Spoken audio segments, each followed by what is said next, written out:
I'll never forget the sound of that gun cocking inside my sister's store. 3 masked men, weapons drawn, and my sister frozen behind the counter with her hands shaking. But what I didn't know that day was that her boyfriend, the man she trusted with her life, had set the whole thing up. And when my K9 partner, Shadow, heard her scream through my phone, he did something that changed everything. Hit like, subscribe for more betrayal stories, and comment on your city or country. I was at the gym that Tuesday morning when my phone rang. It was 10:47 a.m. I remember because I was mid-set on the bench press when the vibration buzzed against my towel. I almost didn't answer. Almost. "Hey, it's Morgan," my sister said. Her voice had that particular tone. Light, trying to sound normal, but underneath it, something was off. I'd been a Navy SEAL for 8 years. You learn to read people. You learn to hear what they're not saying. "Hey sis, what's up? You at the store?" I asked, sitting up and reaching for my water bottle. "Yeah, I'm just opening up for the day. It's pretty quiet right now, so I thought I'd call and see if you're free for lunch on." The sound came first. A crash, then shouting, then something that made my blood freeze. A male voice, aggressive and raw. "Everybody down. This is a robbery." I was already moving, already on my feet, already heading to grab Shadow from his kennel at the facility. Morgan, are you there?" I was running now, phone pressed hard against my ear. I'm here, she whispered, terror bleeding through every word. "They have guns, Hunter. Oh my God, there are 3 of them." My sister owns a small jewelry and watch store in downtown Seattle, Meridian Timepieces. It's her dream. She worked for 8 years to save enough to open it. I'd been there for the grand opening. I'd helped her design the window displays. And now, 3 armed men were inside it. "Stay calm," I said, my voice steady even though my heart was hammering like a piston. "Stay on the line. Don't do anything stupid." Shadow was already in the truck before I'd even finished the sentence. That dog knew. He always knew when something was wrong. We'd been partners for 6 years. He was a Belgian Malinois, trained for detection, protection, and tactical support. More importantly, he was family. "Please don't hurt me," Morgan was saying, her voice small and trembling. I could hear the robbers moving around in the background, demanding cash, demanding jewelry. One of them was being rough with her. I could tell from the way she gasped. "I'm 3 minutes away," I told her. "Just keep breathing. You're going to be fine." But I didn't know that. None of us knew that. I hit 75 miles per hour on Aurora Avenue. Red lights didn't exist for me that morning. Shadow was in the back, his body tense, his eyes locked on mine in the rearview mirror. He was ready. He was always ready. The store came into view. 2 minutes and 45 seconds had passed. I could see people on the street, phones out, recording. I could see one of the men inside, black hoodie, black mask, and a gun. A revolver, looked like a .357, pressed against the counter like he owned it. I pulled around the corner, out of direct line of sight, and called 911. Gave them my location and situation while simultaneously getting Shadow ready. "I'm here, Morgan. I'm right outside," I said into the phone. "Hunter, please be careful. They look like they're..." One of the men noticed my truck. I saw him gesture to the others. They were panicking. Amateurs, I thought. Real professionals would have been in and out in under 3 minutes. These guys were sloppy, desperate, dangerous. Shadow was vibrating with intensity. His ears were up, his focus absolute. I'd trained him for situations exactly like this. "Shadow," I said quietly, opening the door. He was out and moving before I'd even finished standing up. I didn't run toward the store. I didn't want to spook them into doing something they couldn't take back. Instead, I approached from the side, moving with purpose but not aggression. Not yet. Through the window, I could see Morgan kneeling behind the counter, her hands over her head. I could see the man with the gun, the one nearest to her. I could see his fingers still on the trigger, his whole body language screaming panic and adrenaline. Shadow saw him too. I gave the signal, the tiniest movement, barely a nod, and Shadow exploded into motion. He went through that front window like it was nothing, glass exploding everywhere, and he was on the man in half a second. The gun fell. The man screamed. It was primal and desperate. The other two robbers bolted for the back exit. I let them go. My only concern was Morgan and the one with the weapon. Shadow had him pinned. 75 pounds of trained muscle and pure instinct, holding him down while the man screamed apologies and mercy and every broken prayer he could think of. I stepped into the store, glass crunching under my boots. "Morgan, don't move. Stay where you are," I said, moving toward her. She looked up at me, and I saw the moment recognition hit her. Relief, terror, 1,000 emotions all at once. But what I didn't see, what I had no way of seeing in that moment, was the text message that was about to change everything. It came through while the police sirens were still blocks away. Morgan's phone, face up on the counter. A message from her boyfriend, Adrian. "Are they gone yet? Tell me if the cops show up." I didn't read it. Not then. But later, when I looked at the security footage, when I saw that text come through on the store cameras, when I realized that the man pinned under Shadow's weight wasn't acting alone, that he'd been set up, hired, sent in, everything shifted. My sister's boyfriend had orchestrated the whole thing. And that's when I knew. This wasn't just a robbery. This was a betrayal. The police arrived 7 minutes after Shadow pinned the first robber to the floor. Officers rushed in with weapons drawn, but Shadow didn't move. He stayed exactly where he was, holding the man down with the kind of discipline that comes from years of training and an unbreakable bond with his handler. When the officers took over, Shadow came straight back to me, and I could feel him trembling, not from fear, but from the adrenaline still coursing through both our bodies. Morgan was in shock. The paramedics checked her for injuries while I gave my statement to the responding detective. I told them everything. The call, the timeline, Shadow's intervention. What I didn't tell them yet was about that text message. I needed to understand it first. I needed to know what I was looking at before I made any accusations that would shatter my sister's life.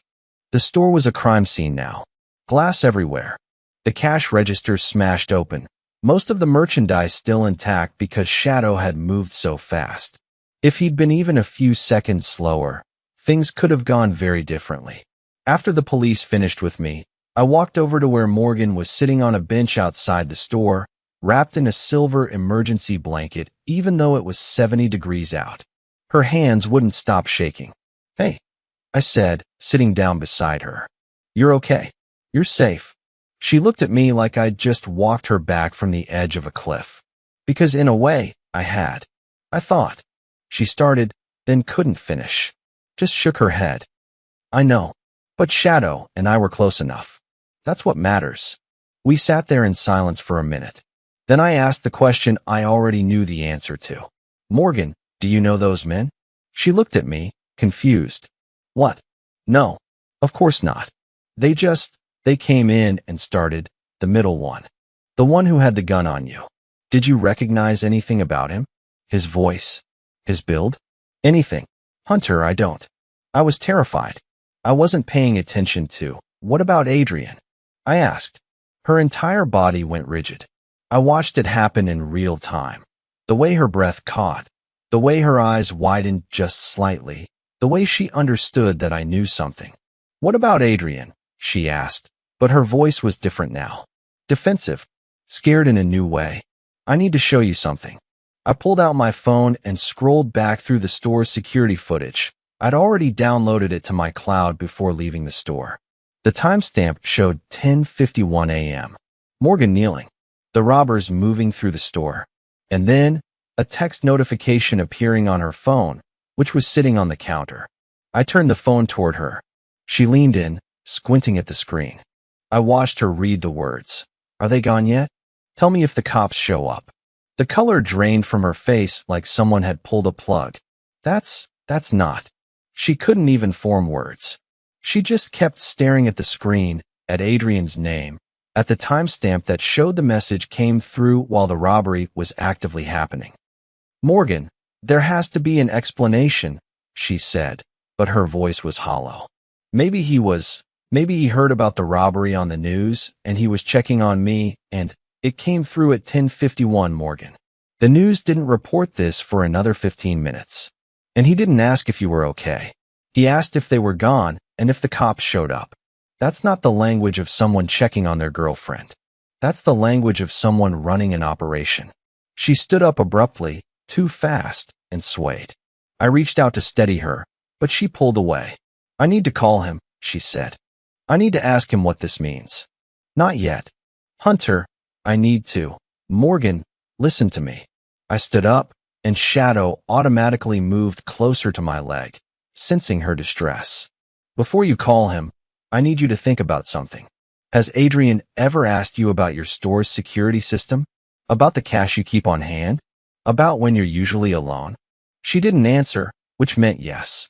Has he ever introduced you to anyone who seemed off? Anyone who looked like criminals or gang members? Silence again. Has he been acting different lately? Stressed? Like he needed money? Like he was involved in something? She turned away from me, wrapping her arms around herself. You don't know that. You don't know that he did this. I know a text message when I see one, Morgan. I know what that message means. And I know that the police are going to figure this out too. They're going to pull his cell records. They're going to place him at locations. They're going to stop. She held up her hand. Just stop. I did. She turned to face me, and I saw tears streaming down her face. I knew something was wrong, she whispered. I knew it. For weeks, I knew something was wrong. He was secretive. He was coming home late. He had money he wouldn't explain. And I ignored it. I didn't want to know. I didn't want to be that girlfriend who questions everything. Morgan, and now my store is destroyed and my life is. She broke off, looking around at the shattered glass, the police tape, the crime scene that used to be her dream. And Adrian did this. He actually did this. It wasn't a question. I didn't answer because there was no point. We both knew. What we didn't know was how deep this went. We didn't know that Adrian wasn't working alone. We didn't know that people with real power, people with connections and resources and the ability to make problems disappear, were already moving pieces on the board.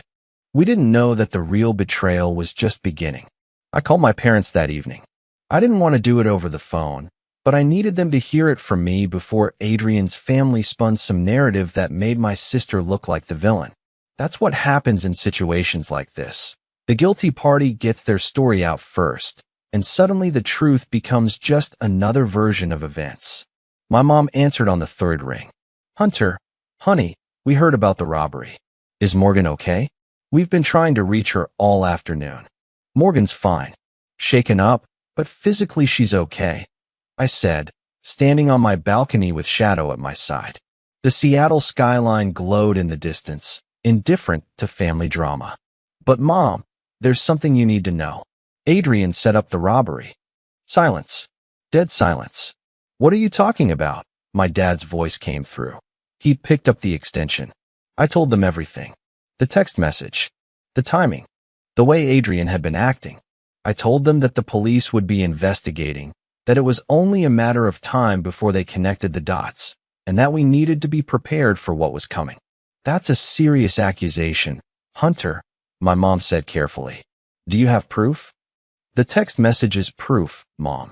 It came through during the robbery, from Adrian's phone, asking if the robbers were gone and if the cops had shown up. Another pause. I could hear them talking to each other in the background, their voices muffled. We should talk to Adrian before we jump to conclusions, my dad said finally. There could be an explanation we're not thinking of. That's when I knew. That's when I understood that this was going to be harder than I thought. Dad, there is no explanation. He orchestrated a robbery at his girlfriend's store, a store he knew the layout of, a store he'd spent time at. He probably even helped case it. You don't know that for certain, my mom said, and I could hear the denial in her voice. The same denial that would protect Adrian, that would excuse him, that would eventually push me out of my own family. Adrian's family has connections. His father's business is very successful. I can't imagine he would need to what? Commit a felony? Endanger Morgan's life? Put a gun in someone's hand. I felt my jaw clench. Mom, this isn't about what makes sense financially. This is about what happened. We should wait for the police investigation, my dad said, in that diplomatic tone he uses when he doesn't want to take sides. We shouldn't spread accusations around without proof. The text message is the proof. A text message could mean a lot of things, son. It's not definitive. I wanted to reach through the phone and shake them both. Instead, I took a breath and tried again. Okay, fine. Wait for the police investigation. But when they show up at Adrian's door with an arrest warrant, don't say, I didn't warn you. The conversation went downhill from there. My mom started talking about how Adrian was such a nice boy, how his family was so respected in the community, how maybe Morgan had done something to push him into this. My dad kept talking about waiting for evidence and not jumping to conclusions. And I realized, standing there on my balcony with Shadow pressed against my leg, that they had already chosen their side. It wasn't mine. I went to see Morgan the next day. She was at her apartment, barely out of bed.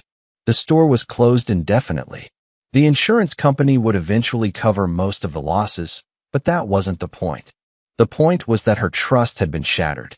The point was that she was questioning every conversation she'd ever had with Adrian, every gift he'd given her, every "I love you" that had come out of his mouth. Have you talked to your parents? She asked me when I arrived. Yeah. They think we should wait for the police before making any judgments. She laughed, a bitter, broken sound. Adrian's family is already calling them. His mother called Mom this morning and told her that Adrian would never do anything like this, that there must be some misunderstanding, that we should all be careful about making false accusations. Are you kidding me? I wish. Morgan pulled her knees up to her chest. Mom called me after and asked if I was sure. Hunter. She asked if I was sure that her boyfriend, my boyfriend, tried to have my store robbed. Like I was confused or something. I felt anger boiling up in my chest. What did you tell her? I showed her the text message. And she said that maybe Adrian was checking on me. That maybe I was misinterpreting the message. I couldn't believe what I was hearing. Morgan, that's insane. I know. She looked at me with red-rimmed eyes. But Hunter, they're right about one thing. It's not definitive proof. I mean, it's suspicious, but what if there's something we're missing? What if, stop. I sat down next to her. Don't do that. Don't let them gaslight you into doubting what you already know. You know Adrian did this. You know it in your gut. Don't let our parents' fear of social embarrassment convince you that you're crazy. She was quiet for a long moment. Adrian's been calling, she said finally. I haven't answered, but he's left messages. He says he wants to explain. He says there's been a misunderstanding. Don't talk to him without a lawyer present, I said immediately. Whatever he has to say, it can wait until you have legal representation. Hunter, what if, no? Trust me on this. Trust Shadow on this. Trust your gut, which was screaming that something was wrong with him for weeks. Don't give him a chance to manipulate you into believing his version of events. She nodded slowly, but I could see the doubt in her eyes. The family was already working on her. They were already suggesting that maybe she'd misunderstood. Maybe Adrian had a good reason. Maybe she should hear him out. That's when I realized something that made my blood run cold. They were protecting him. Not because they believed he was innocent, but because they were afraid of what his guilt would mean for their social standing. My parents cared more about how this looked than about my sister's safety. And suddenly, I understood that I was going to be alone in this. Completely, utterly alone. Except for Shadow. He was the only one I could trust. 2 weeks after the robbery, Detective Sarah Chun called me at 0600 hours. I was already awake, already running with Shadow on Green Lake, already moving because staying still felt impossible. The moment I heard her voice, I knew something had shifted. We found your guy, she said without preamble. The one Shadow took down. His name is Marcus Webb, 28 years old, 3 prior arrests for armed robbery, currently on parole. He's not talking, but his phone records are very interesting. I stopped running. Shadow stopped with me, his tongue out, his eyes on my face. What did you find? I asked. Multiple calls between Marcus and someone listed in his contacts as A-Train. The calls happened in clusters. 3 weeks before the robbery, 2 weeks, 1 week, and then the day of. We're pulling financial records now, but I wanted to give you a heads up. We're getting close to identifying the person who orchestrated this. A-Train is Adrian Chun, I said. My sister's boyfriend. Adrian Chun. There was a pause. You already knew. I figured it out from a text message. But I'm glad you're getting the proof. Here's the problem, Chun said, and I could hear the frustration in her voice. Adrian's father is a very connected man in this city. He's donated heavily to political campaigns. He sits on several corporate boards, and he has lawyers. Very expensive lawyers. We're moving carefully because if we go after Adrian without absolutely ironclad evidence, his legal team will bury us in motions and countersuits. So what do you need from me? I need you to stay close to your sister. I need you to encourage her to preserve any communication she has with Adrian, texts, emails, voicemails, everything. And I need you to tell me if he contacts her directly, if he tries to intimidate her or convince her to change her story. He's already trying, I said. He's been calling her nonstop. She hasn't answered, but he's leaving messages. Have her save them all. Don't delete anything. After we hung up, I called Morgan and told her to meet me at a coffee shop in Capitol Hill. Not our parents' neighborhood.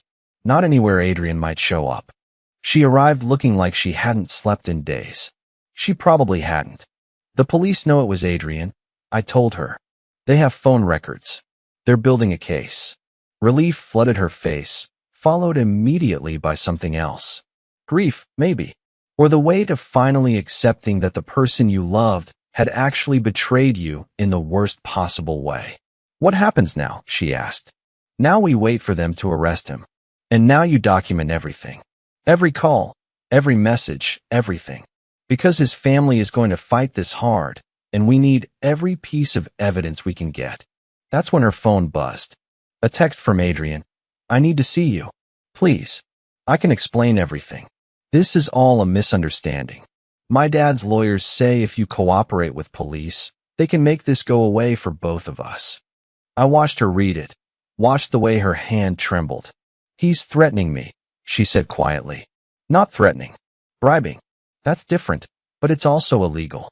Take a screenshot. Send it to Detective Chun. Over the next week, more pieces came together. Shadow and I were brought in to help with the investigation.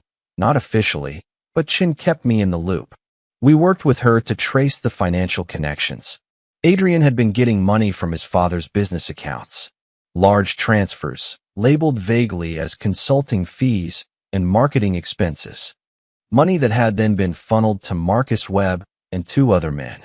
The 3 robbers weren't random criminals. They were part of a larger operation.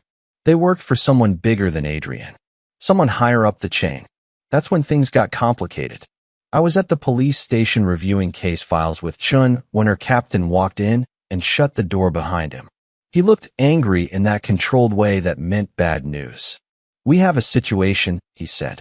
A judge has ordered us to cease investigation into Adrian Chun pending a civil suit filed by his father's law firm.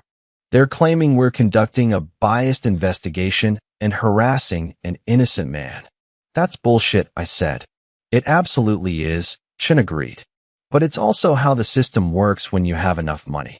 They tie us up in legal proceedings while destroying the evidence. What about Marcus Webb? I asked. What about the phone records? Webb's taking a plea deal. 5 years instead of 15. And part of the deal is that he's recanting his statements about Adrian being involved in any planning. I felt something cold settle in my chest. His lawyers got to him. Obviously, the captain said. Look, Detective Chun believes you. I believe you. But right now, our hands are tied. We can't move forward without new evidence. That night, I sat on my balcony with Shadow's head on my lap, and I made a decision. The police couldn't touch Adrian because his family was too powerful, too connected. The courts were compromised. The system was broken. So I was going to have to fix it myself. Nothing illegal. Nothing that would put Morgan at risk. But I was going to do what a Navy SEAL does. Gather intelligence, document everything, and build a case so overwhelming that even Adrian's expensive lawyers couldn't make it disappear. Shadow looked up at me, like he already knew what I was planning. like he was ready. And he was. That's when I understood something crucial. The robbery was just the tip of the iceberg. Adrian wasn't working alone. His father wasn't just protecting him out of family loyalty. There was something bigger happening. Something darker. And I was about to walk straight into the middle of it. I started documenting everything on an encrypted laptop. Times, dates, conversations, financial records that I obtained through contacts I had made during my Navy career. Nothing illegal, just information that was publicly available if you knew where to look. I photographed documents, saved emails, recorded conversations when state law allowed it. Shadow stayed close, a constant shadow, no pun intended, as I worked late into the nights. 2 weeks into my investigation, something happened that changed the trajectory of everything. I was called into my commanding officer's office at Joint Base Lewis McChord. The moment I walked in, I knew something was wrong.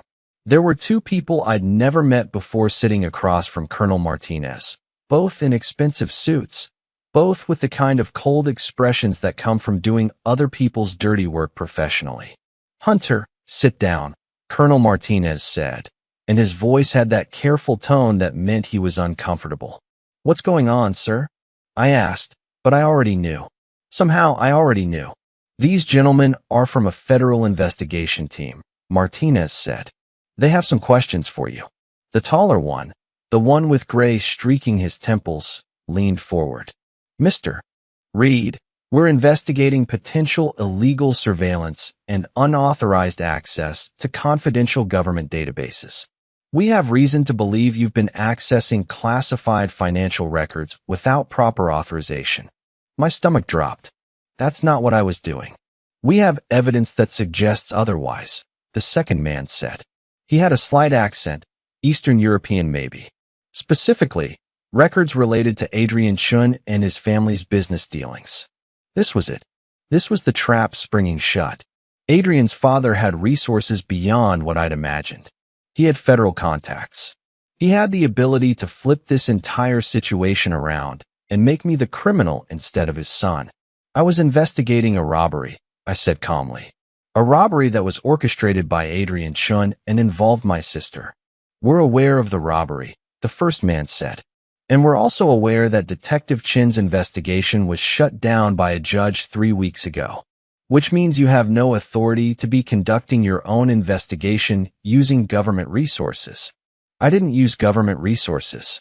We have documentation suggesting otherwise." I didn't believe them. Not at first. But what I didn't know was that Adrian's father had already been in contact with people higher up the chain. People who owed him favors. People who could make problems disappear by turning them around and pointing them at someone else. 2 days later, I was arrested. Federal charges. Unauthorized access to confidential records. Violation of the Computer Fraud and Abuse Act. The irony was so thick I could choke on it. I was being prosecuted for trying to expose a crime using information that was, in most cases, publicly available or obtained through legal channels. But when you have lawyers like Adrian's father had lawyers, the truth becomes irrelevant. The law becomes a weapon, not a shield. Morgan visited me in holding while I waited for bail to be arranged.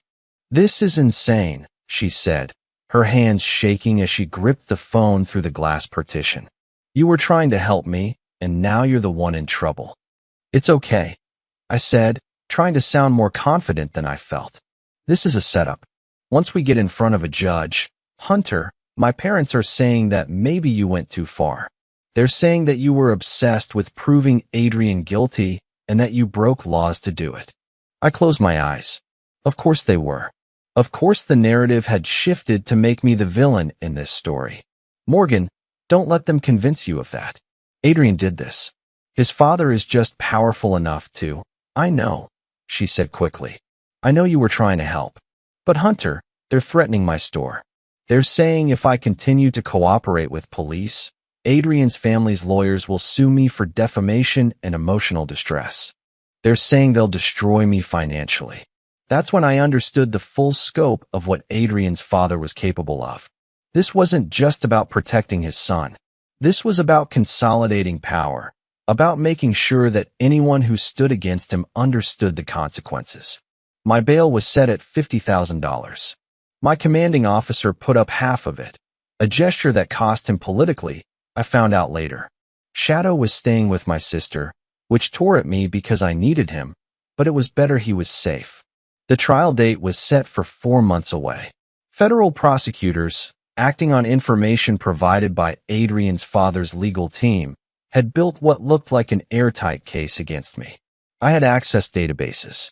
I had obtained financial records. I had conducted surveillance without proper authorization. The fact that I'd been trying to expose a crime became secondary to the fact that I'd allegedly broken laws in doing so.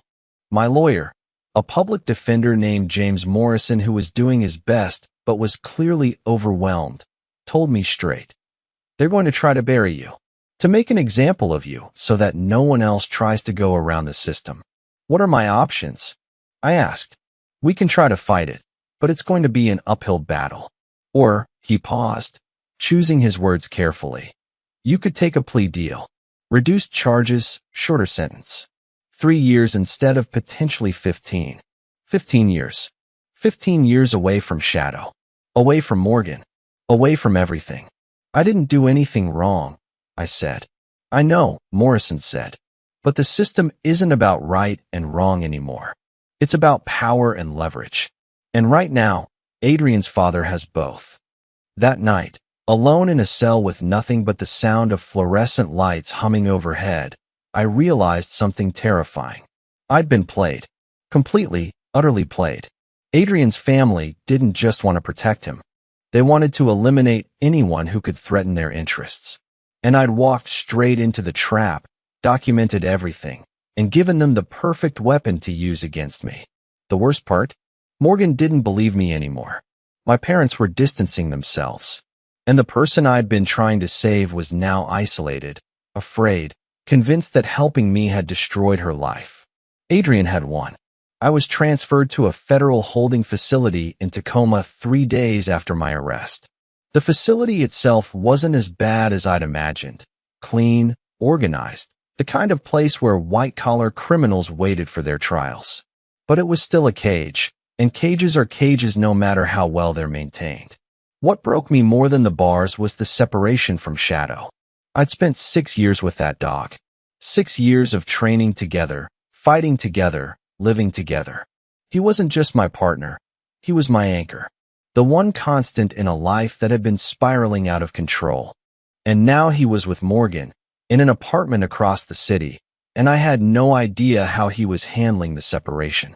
Morgan tried to smuggle me messages through a visitor, describing how Shadow wouldn't eat properly, how he spent hours at the window waiting, how he destroyed a piece of my old military jacket that she'd left on the couch. Dogs grieve. People don't talk about it enough, but they do. They understand loss the same way humans do. 3 weeks into my incarceration, I had a visitor request. It was cleared after screening, which meant whoever it was had connections or resources. I didn't expect to see anyone. My parents had made it clear they needed distance while this situation resolved itself. My sister was dealing with her own trauma. My commanding officer had done enough for me already. The visitor was Detective Sarah Chun. She looked angry in a way I'd never seen her look before. She looked like someone who'd been fighting a battle and was losing ground. "I'm sorry," she said the moment we sat down at the visitation table. There was a guard nearby, but far enough away that he couldn't hear our conversation if we kept our voices down. "For what?" I asked. "You didn't arrest me."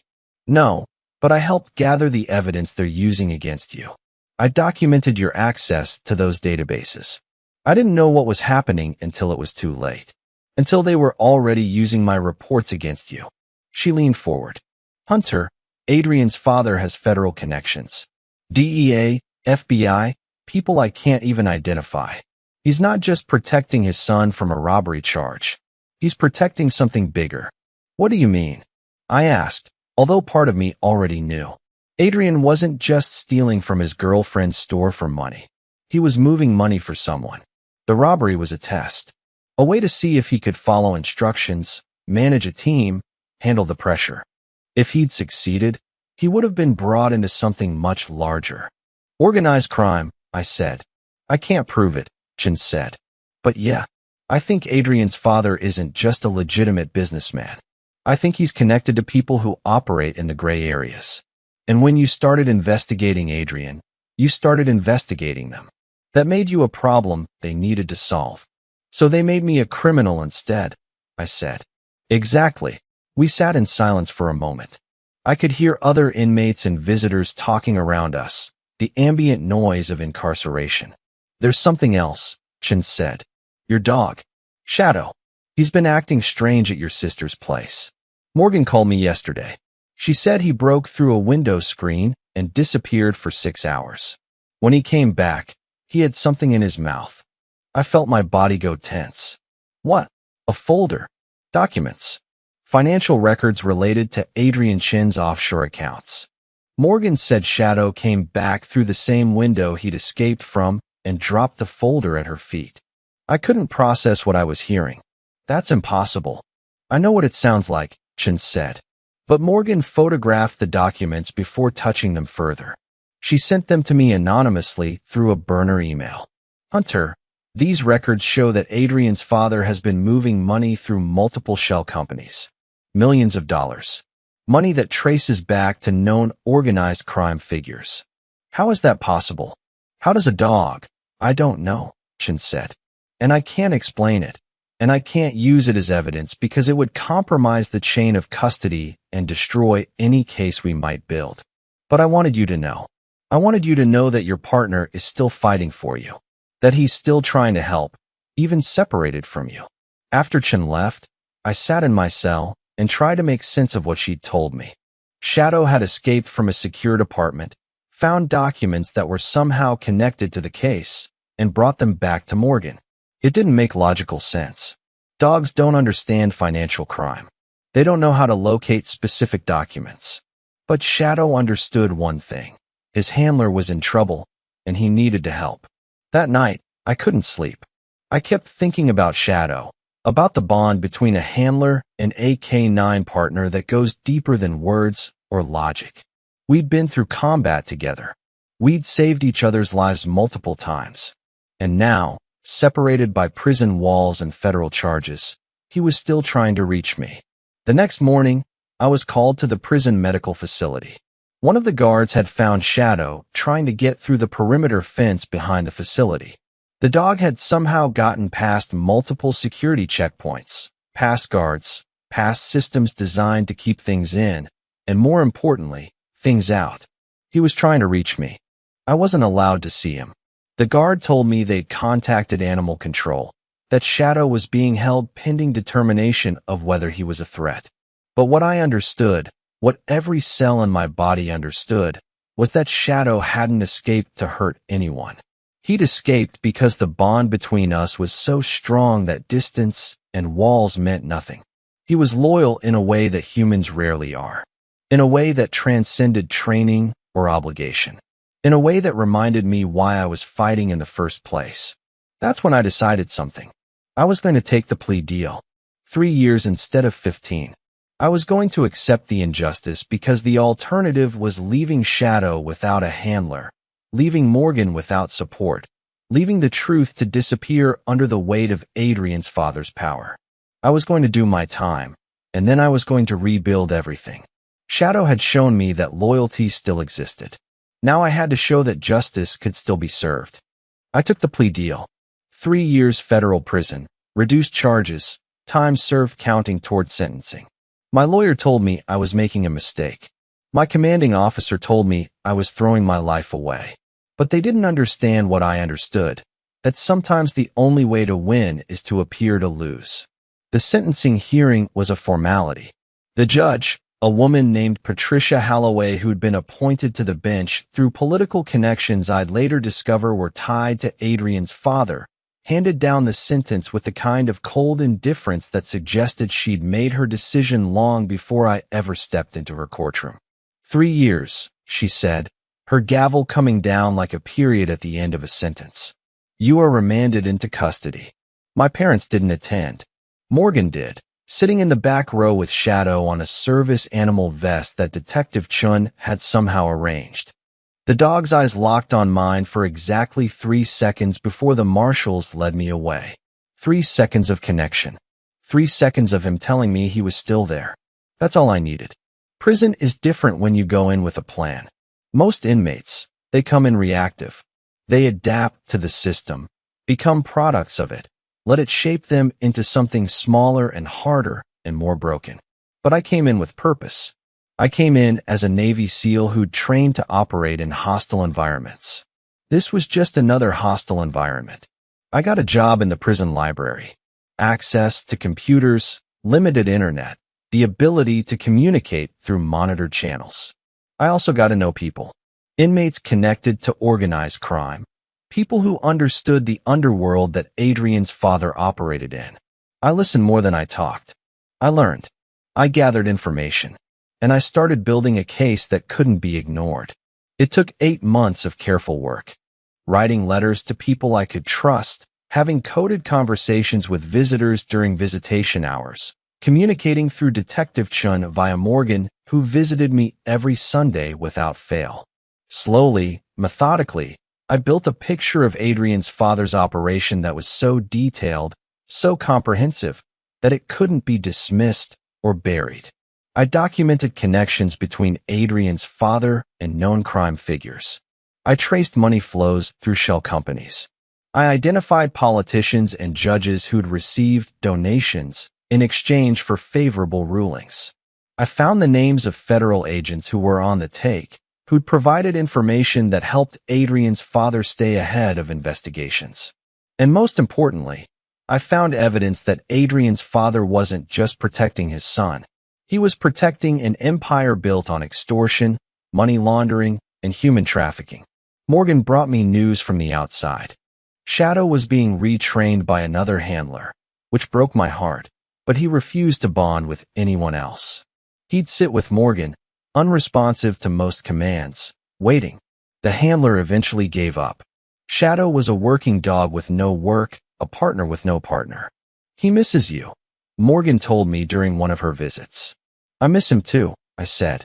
Hunter, I've been thinking about something. About what you did. About why you did it. And I need you to know that I'm sorry. I'm sorry I didn't believe you faster.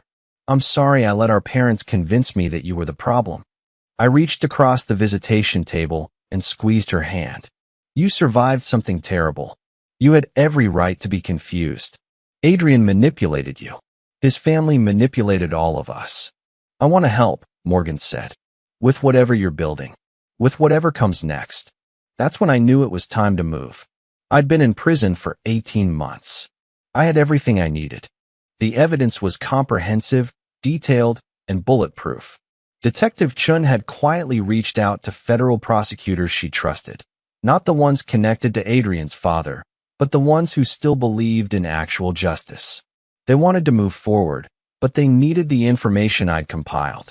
They needed the case I'd built. The problem was that I was in prison, and the evidence was still being gathered. I needed someone on the outside who could coordinate, who could manage the pieces, who could make sure everything came together at exactly the right moment. I needed my sister. I'm going to give you some names and instructions, I told Morgan during our next visit. I spoke quietly, carefully aware of the cameras monitoring the visitation room. You're going to contact these people. You're going to tell them exactly what I say, nothing more, nothing less. And you're going to trust that I know what I'm doing. What if something goes wrong, she asked. Then you stop and you tell Detective Chin everything. You protect yourself. That's non-negotiable. Morgan nodded. Over the next 2 months, I guided my sister through a process of coordination that would have been complex for someone with no experience. But Morgan was smart, methodical, and motivated. She was doing this for me. But more than that, she was doing this for herself. For the store she'd lost. For the life that had been stolen from her. For the years of her life that Adrian and his family had poisoned with their lies and manipulation. 3 weeks before my parole hearing, the evidence was handed to federal prosecutors. The real evidence.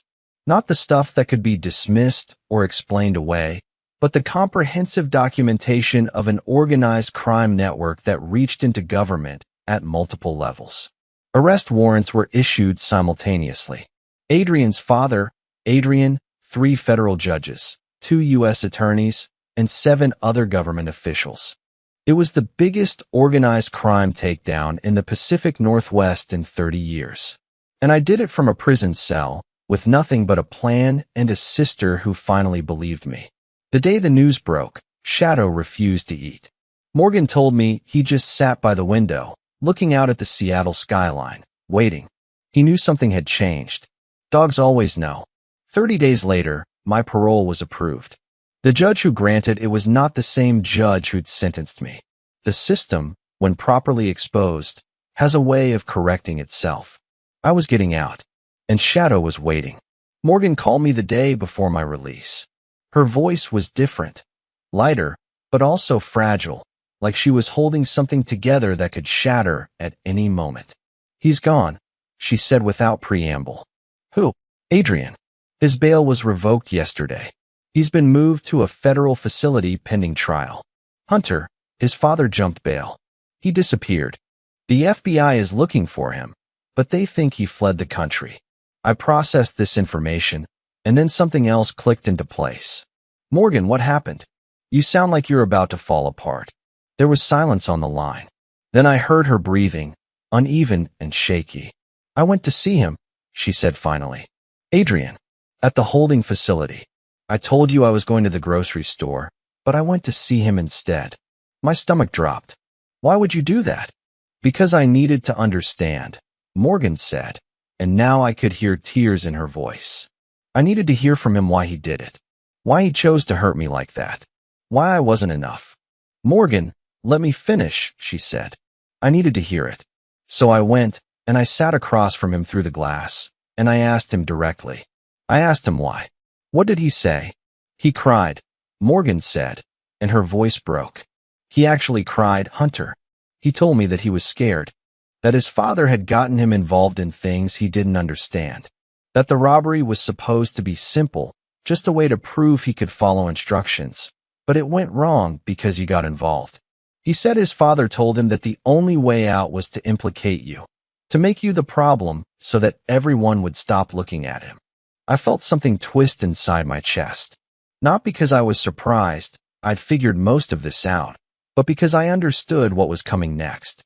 "He said he was sorry," Morgan continued. "He said he's sorry every day. He said he wants to testify against his father, but he's terrified. He's terrified of what his father's associates will do to him if he does." "Morgan, you can't let that sympathy make you forget what he did." "I know," she said. "I know that. But Hunter, he's just a person who got caught in something bigger than himself. He made bad choices, yes, but he's not a monster. And now his life is destroyed too. His career is over. His family is gone. He's facing federal charges. He orchestrated a robbery," I said, keeping my voice level. "He put a gun in someone's hand. He endangered your life." "I know," Morgan said again, and I could hear her crying now, really crying. "I know all of that. But I also know that people are complex. People aren't just good or bad. Adrian is both. He did something terrible, but he's also a person who was manipulated and controlled by someone more powerful than him." I took a breath. "What are you asking me?" "I'm asking you to understand that I'm struggling with this. I'm asking you not to be angry at me for feeling conflicted. I'm asking you to help me figure out how to move forward when the person I love turns out to be someone I don't recognize." That's when I understood something that changed everything about how I viewed this whole situation. Revenge is easy when you stay angry, when you focus on the injustice and let it fuel you. But forgiveness, actual, complicated, nuanced forgiveness, that's the hardest thing a human being can do. And Morgan was trying to do it. "I'm not angry at you," I said quietly. "I could never be angry at you. You're a victim in this too. You trusted someone, and he betrayed that trust. That's not your fault." "But I feel like it is," Morgan said. "I feel like I should have seen it coming. I feel like I should have known better." "That's not how betrayal works," I told her. "Betrayal is someone breaking the rules of trust. It's not the victim's responsibility to predict that. It's the perpetrator's responsibility to honor that trust. Adrian failed. That's on him, not on you." We talked for another hour. Morgan told me about the store, about how she'd decided to rebuild it, about how she'd gotten a business loan from a different bank, how she'd hired new employees, how she was taking her life back piece by piece. She also told me about Shadow. "He's been waiting for you," she said. "Every single day. He won't let me take him to a trainer. He won't bond with anyone else. He's like he's frozen, waiting for you to come back." "I'm coming back tomorrow," I said. "I know. And Hunter, I need you to know something. I need you to know that I believe you. I believe you about everything. I believe you that Adrian set up the robbery. I believe you that his father is guilty. I believe you that you were trying to protect me. I'm sorry it took me so long to see that." "You see it now," I said. "That's what matters." The day of my release came clear and bright. It was a Tuesday in early spring, and the Seattle sky was that particular shade of blue that only comes after a winter of gray. I walked out of the federal facility in Tacoma with nothing but the clothes on my back and a release packet containing information about my parole requirements. Morgan was waiting in the parking lot with Shadow. The dog saw me before I saw him. He went completely still for a moment, like he couldn't believe it was real. Then he moved. He didn't run. He walked, deliberately, like he was afraid if he went too fast, I might disappear again. I got down on one knee, and Shadow pressed his face against mine. No jumping, no excessive enthusiasm, just absolute, perfect presence.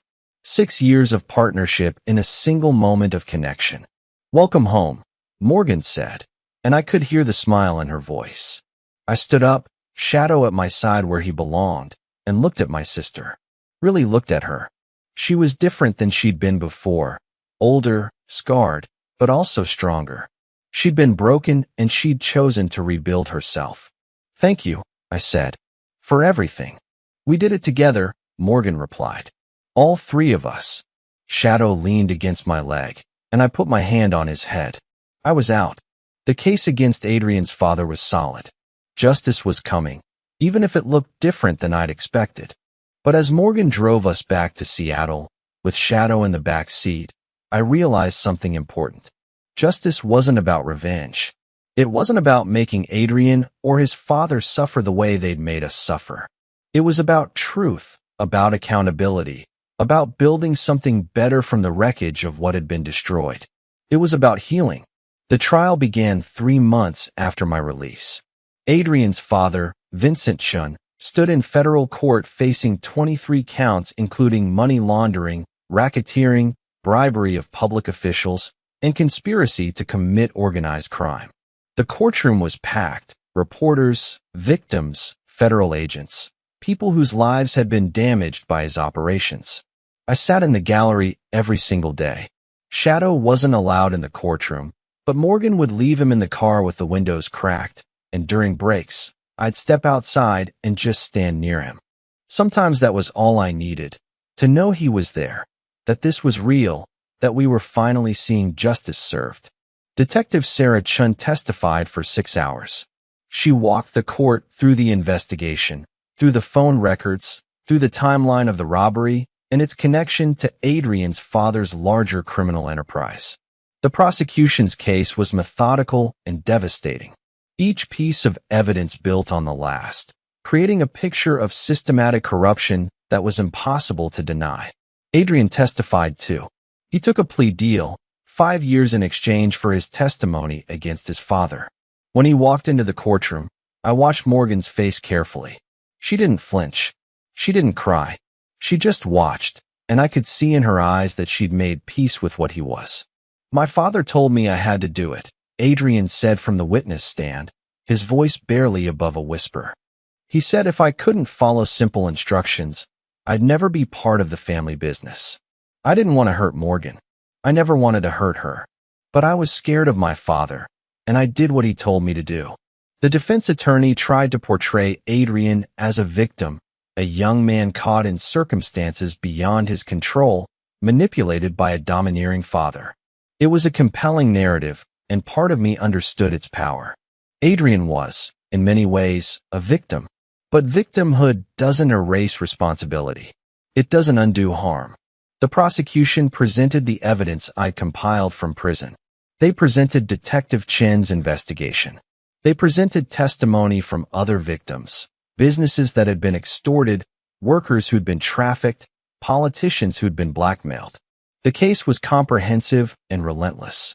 3 weeks into the trial, a second wave of arrests came down. 7 federal judges, 2 U.S. attorneys, and a DEA supervisor all received arrest warrants. The corruption went deeper than anyone had publicly acknowledged. Adrian's father had been bribing government officials for years, building a network of protection so extensive that it had infected multiple agencies. The media frenzy was intense. The story had everything: a decorated Navy SEAL, a robbery, organized crime, government corruption, a loyal K-9 partner. News outlets were running the story constantly. I started getting interview requests, book deal offers, offers to consult on television shows. I turned down all of them. This wasn't about me becoming famous. This was about justice. On the closing day of the trial, I testified. The prosecution asked me about my investigation, about why I'd done it, about what I discovered.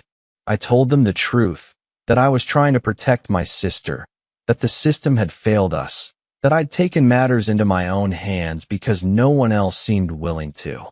Did you ever consider that your actions were illegal? The prosecution asked. Yes, I said, but I considered inaction to be more illegal.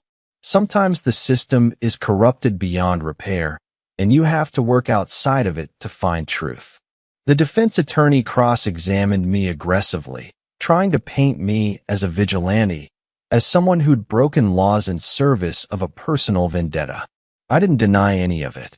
I owned every decision I'd made. I broke laws, I told the court. I accessed databases without authorization. I conducted surveillance without proper warrants. I did all of that, and I would do it again, because sometimes justice requires breaking rules that have been corrupted. The jury took 3 days to deliberate. 3 days of me and Shadow walking around Seattle, trying to manage the anxiety, trying to believe that truth would prevail even when the system seemed designed to protect the guilty. On the 4th day, they came back, guilty on all counts. Vincent Chin's face didn't change when the verdict was read. He'd spent so many years believing he was untouchable that even conviction seemed like something that would eventually be overturned, reversed, made to disappear through the application of enough money and influence. But this time, the system worked. The judge, a new judge, not one of the corrupted ones, sentenced Vincent Chun to 40 years in federal prison. 40 years. He was 63 years old. He would likely die in prison. Adrian received his 5-year sentence, and it was scheduled to begin immediately after the trial concluded. I watched him being led away in restraints, watched Morgan watch him, watched the moment of finality settle over everything. As we were leaving the courthouse, Detective Chin found me in the hallway. "We did it," she said simply. "We did," I agreed. "What are you going to do now?" she asked. I thought about Shadow waiting in the car. I thought about Morgan in her store. I thought about the life that was waiting for me on the other side of this. "I'm going to rebuild," I said. "My sister, my dog, my life. I'm going to show that it's possible to come back from something this broken." That night, I stood on my apartment balcony with Shadow pressed against my leg, looking out at the Seattle skyline. The city lights reflected off the water, beautiful and indifferent. Somewhere out there, Adrian's father was in a cell. Somewhere out there, corrupted officials were facing their own trials. Somewhere out there, victims were beginning to reclaim their lives. And here, on this balcony with my dog and my freedom, I was finally at peace. The system had been corrupted, but it had been fixed. Justice had been delayed, but it had not been denied. And I had learned that sometimes the most powerful thing you can do is refuse to accept injustice, no matter the cost. Shadow looked up at me, and I scratched behind his ears. He'd waited for me through prison. He'd brought me evidence. He'd refused to move on. And now, finally, we were whole again. "We made it, buddy," I whispered. We actually made it. 6 months after Vincent Chin's conviction, my family had our first dinner together in 2 years. My parents' house, the same place where we'd gathered for holidays and celebrations before everything fell apart. It was awkward at first, the kind of tension that comes from unspoken apologies and unhealed wounds. My mom had made pot roast. My dad had picked out a wine he thought was appropriate. Morgan brought dessert. And I brought Shadow, who sat quietly in the corner of the dining room, observing everything with the kind of awareness that only a working dog possesses. "Hunter, we're sorry," my mom said about halfway through the meal. "We should have believed you. We should have supported you. We were scared, and we handled it poorly." "You were protecting your interests," I said, not unkindly. "I understand that. Family loyalty is complicated when someone in the family is guilty. But your family too," my dad said. "And we abandoned you." Morgan reached over and squeezed my hand. She'd been working with a therapist, something I'd suggested to her months ago, and she'd made peace with our parents' initial disbelief faster than I had. "We can move forward from here," Morgan said. "We can't change what happened, but we can be better going forward." That's what the dinner was about. Not forgiveness exactly, but reconstruction. Taking the broken pieces and trying to fit them back together in a new way, understanding that they would never fit exactly as they had before, but they could still form something functional, something real. After dinner, my mom walked me to the door. "I've been watching the news," she said, "about the other people being arrested. The judges, the prosecutors. This goes so deep, doesn't it? Deeper than we thought." I confirmed. "But it's being cleaned up. Slowly, but it's happening." "I'm proud of you," my mom said. "I know I didn't say it when you needed to hear it, but I'm saying it now. What you did, going to prison, gathering evidence, refusing to give up, that took more courage than I think I would have had." I hugged her. It was the first real hug I'd had with my mother since before the arrest. It felt like something important was shifting. The following week, Morgan officially reopened Meridian Timepieces. The store had been completely renovated. New security system, updated layout, fresh paint. She'd kept the name, but reimagined the space as something new, something that didn't carry the weight of what had happened there. The reopening event was quiet and small, just family, close friends, and a few loyal customers who'd stuck with her through everything. Shadow came too, and Morgan made a point of introducing him to everyone as the hero who saved my life. People wanted to take photos with him. Children wanted to pet him. And Shadow, in that way he had, accepted it all with perfect composure. He was still a working dog at heart, but he'd adapted to being something else now too, a symbol of loyalty, of protection, of the possibility of recovery. "What's next for you?" Morgan asked me as we stood together in the store, watching customers browse the watches and jewelry. "I'm thinking about leaving the Navy," I said. It was the first time I'd said it out loud. "Really? After everything you've been through?" "Because of everything I've been through," I corrected. "I spent 6 years as a Navy SEAL. I was good at it. But this last year and a half has shown me that there are other ways to serve. Other ways to make a difference." "What kind of ways?" "I'm not sure yet," I admitted. "But I'm thinking about consulting work. Helping other people navigate situations where the system has failed them. Maybe working with Detective Chun on cold cases. Maybe training K9 handlers. I don't know exactly, but I know it involves Shadow, and I know it involves helping people." Morgan smiled. "That sounds right for you." 3 months later, I submitted my resignation from the Navy. The transition was handled smoothly. My commanding officer understood. My unit threw me a farewell party, and I walked away from active duty with my honorable discharge and my reputation intact. The charges against me had been quietly expunged after Vincent Chen's conviction. The federal prosecutors who'd gone after me so aggressively had themselves been investigated and removed. Justice, when it finally came, had been thorough. I started consulting with Detective Chun on cold cases. Shadow came with me. His nose was still sharp, his instincts still sound. We solved 3 cases in the first 6 months, 2 of them involving missing persons who'd been presumed dead. The families finally got closure. That mattered more to me than any SEAL operation I'd ever participated in. Morgan's business grew. She hired 3 new employees and started thinking about opening a second location. The woman who'd been devastated by betrayal had rebuilt herself into someone stronger, more resilient, more aware of her own power. I watched my sister transform, and I was proud of her in a way I couldn't quite put into words. And then came the day I didn't expect. Morgan called me on a Tuesday morning. "Adrian's been released," she said without preamble. "He got his sentence reduced for cooperation with additional investigations. He's being deported to Canada next week." I felt something settle in my chest. Adrian had served 3 years instead of 5. He'd testified against his father and against several other criminals. He'd cooperated fully, and now he was being released back into society, albeit in a different country. "How do you feel about that?" I asked Morgan. "Complicated," she said, "but not angry. I think I've made peace with it. He was a person caught in circumstances he didn't create. He made terrible choices, but he's paid for them.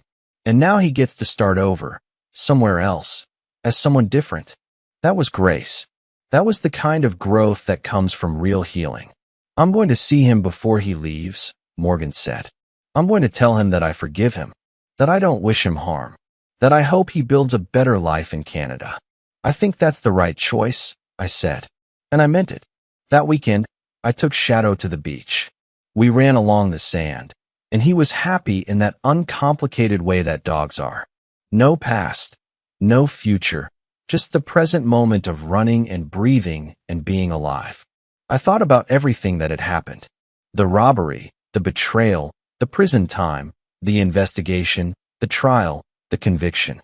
I thought about how far we'd come, about how broken we'd been, about how we'd managed to rebuild ourselves into something stronger. My phone buzzed. A text from Detective Chun. "New case. Missing person from 1998. Could use Shadow's help. Interested?" I looked at my dog, at the pure joy on his face as he played in the surf. "Yeah," I texted back. "We're interested." Shadow looked up at me, as if he understood. And maybe he did. We had work to do. We had people to help. We had a life ahead of us that was worth living. And for the first time since the robbery, I felt genuinely hopeful about what that life might become. 2 years after Vincent Chin's conviction, I stood outside Meridian Timepieces on a Saturday morning in late spring. The storefront gleamed in the sunlight, fresh flowers arranged in planters on either side of the entrance. A banner hung across the window. "Grand opening, Meridian Timepieces Seattle downtown location." Morgan had done it. She'd opened her second store. Shadow stood beside me, his Belgian Malinois frame solid and calm, his eyes taking in everything with that particular awareness that comes from years of training and partnership. He was 8 years old now, still sharp, still capable, but also settling into a different kind of role. He was as much a symbol of healing as he was a working dog. "Ready?" Morgan asked, appearing in the doorway. She looked different than she had 2 years ago. Not just physically, though there was that too. A confidence in how she carried herself, a light in her eyes that had been missing for so long, but fundamentally different. She was a survivor who'd transformed survival into something productive. "Ready?" I confirmed. We walked into the store together. It was identical to the original location and layout, but completely different in feel. This space didn't carry the weight of trauma. It was clean, bright, full of possibility. And it was packed with people. Customers, friends, family, well-wishers who'd come to support Morgan's expansion. My parents were there, standing near the watch display. They'd been regular visitors to the first store since it reopened. They'd made real efforts to rebuild their relationship with me, acknowledging their failures without excusing them. It wasn't perfect, but it was genuine. Detective Sarah Chun was there too, along with several officers from the Seattle Police Department. She'd become a friend over the past 2 years, not just a professional contact, but someone I genuinely respected and cared about. We'd worked on 12 cold cases together, cleared 6 of them. There were still boxes of files sitting in my apartment, waiting for Shadow and me to work through them. Morgan gave a short speech. She talked about resilience, about rebuilding, about choosing to move forward instead of staying stuck in the past. She talked about the importance of family support and professional help. She'd been in therapy consistently for 2 years. She talked about her employees, who'd become like family to her. And then she talked about me. My brother was willing to sacrifice everything to protect me, she said, her voice steady but emotional. He went to prison. He lost his freedom. He lost years of his life. And he did it because he believed in justice, because he believed in me, because he refused to accept that the system's corruption meant he had to give up. I'm not sure I've ever told him how much that means to me, so I'm going to say it now, in front of all of you. Thank you, Hunter, for everything. There was applause. Shadow's ears perked up at the sound, and I felt his body shift closer to mine. He always did that in crowded situations, stayed close, stayed alert, made sure I knew he was there.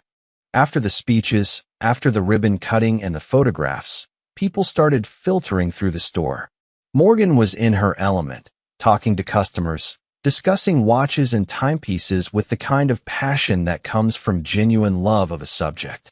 She'd reinvented herself from victim to entrepreneur, and the transformation was complete. I stepped outside with Shadow, needing air, needing quiet for a moment. That's when Adrian appeared. He was standing across the street, watching the store through the window. For a moment, neither of us moved. Then he saw me, and his hand came up in a tentative wave. I didn't wave back, but I didn't turn away either. Instead, I crossed the street toward him. Shadow moved with me, staying at my side. Hunter, Adrian said. He looked different too. Thinner, older, like prison had taken pieces of him that weren't coming back. I wanted to come to the opening, but I didn't know if that would be appropriate. It probably wouldn't have been, I said. But I'm glad I ran into you. How are you? He asked. Really? Good, I said, and meant it. Better than good, actually. I'm doing work I find meaningful. My sister's thriving. My dog and I are solving cold cases. Life is good. Adrian nodded slowly. I owe you both an apology. I know I've said it before, but I need to say it again. I was weak. I was scared. And I hurt people I cared about because of that weakness. I know, I said. I'm leaving for Toronto next month, Adrian continued. Fresh start, new country, new life. I've been sober for 14 months. I'm in therapy. I'm trying to become someone better than who I was. I looked at him, really looked at him, and I saw someone broken trying to rebuild themselves, just like the rest of us had been trying to do. That's good, I said. I mean that. Building a better version of yourself. That's the hardest thing anyone can do. I'm glad you're doing it. Do you think Morgan will ever forgive me? Adrian asked. She already has, I said. That doesn't mean she trusts you or wants you in her life. But she's not angry anymore. She's moved on. Adrian looked relieved, like he'd been carrying the weight of Morgan's potential anger for 2 years and finally had permission to put it down. Thank you, he said, for telling me that. And Hunter? I'm sorry. For everything. Not just to you, but to everyone I hurt. I'm truly sorry. I extended my hand, and after a moment, Adrian shook it. It wasn't forgiveness exactly, but it was acknowledgement. It was the understanding that we were both humans who'd made mistakes, both trying to be better, both moving forward as best we could. After Adrian left, I stood there with Shadow, watching the store across the street where Morgan was laughing with customers, where my family was celebrating her success, where life was continuing despite everything that had tried to break it. Come on, buddy, I said to Shadow, scratching behind his ears. Let's go back in. As we crossed the street, I thought about loyalty, Shadow's loyalty to me, my loyalty to Morgan, my loyalty to justice even when the system tried to prevent it. I thought about how loyalty isn't always about grand gestures or dramatic moments. Sometimes it's about showing up. Sometimes it's about refusing to give up. Sometimes it's about being present, even when presence costs you everything. The store was warm and bright when we stepped back inside. Morgan saw us and smiled, and I smiled back. This was what we'd fought for. This moment. This peace. This ability to stand in a space that had once been the site of trauma and see it transformed into something beautiful. Shadow moved through the store with his characteristic calm, accepting affection from customers, sitting at my side when I needed him, being exactly what he'd always been. My partner, my anchor, my proof that loyalty still existed in a world that often felt like it had forgotten what that word meant. That night, after the store had closed and everyone had gone home, Morgan and I sat on the roof of her apartment building with shadow between us. The Seattle skyline glowed in the distance, the same skyline we'd looked at countless times over the past 2 years as we'd rebuilt our lives. "Thank you," Morgan said. "For what?" I asked. "For never giving up. For believing me when I didn't believe myself. For showing me that it was possible to come back from something this broken. That's what family does," I said. "We show up for each other, even when it costs everything." Shadow leaned his head against my leg, and I put my hand on his neck, feeling the steady warmth of him, the realness of him, the proof that we'd made it through. The robbery felt like a lifetime ago. Adrian's betrayal, the arrest, the prison time, the investigation, it all felt like something that had happened to someone else, a story I was telling rather than something I'd lived through. But the scars were real. The growth was real. The recovery was real. And standing there on that roof with my sister and my dog, watching the city lights twinkle like promises kept, I understood the real truth about loyalty. It's not about grand gestures or dramatic moments. It's about showing up, day after day, refusing to give up on the people you love and the justice you believe in, even when the world tells you it's impossible. It's about Shadow waiting for me through prison. It's about Morgan choosing to rebuild instead of breaking. It's about refusing to accept that corruption is permanent or that justice is impossible. It's about becoming better than the people who hurt you, stronger than the systems that failed you, and more committed to truth than to comfort. That's loyalty. And that's the lesson this whole journey had taught me.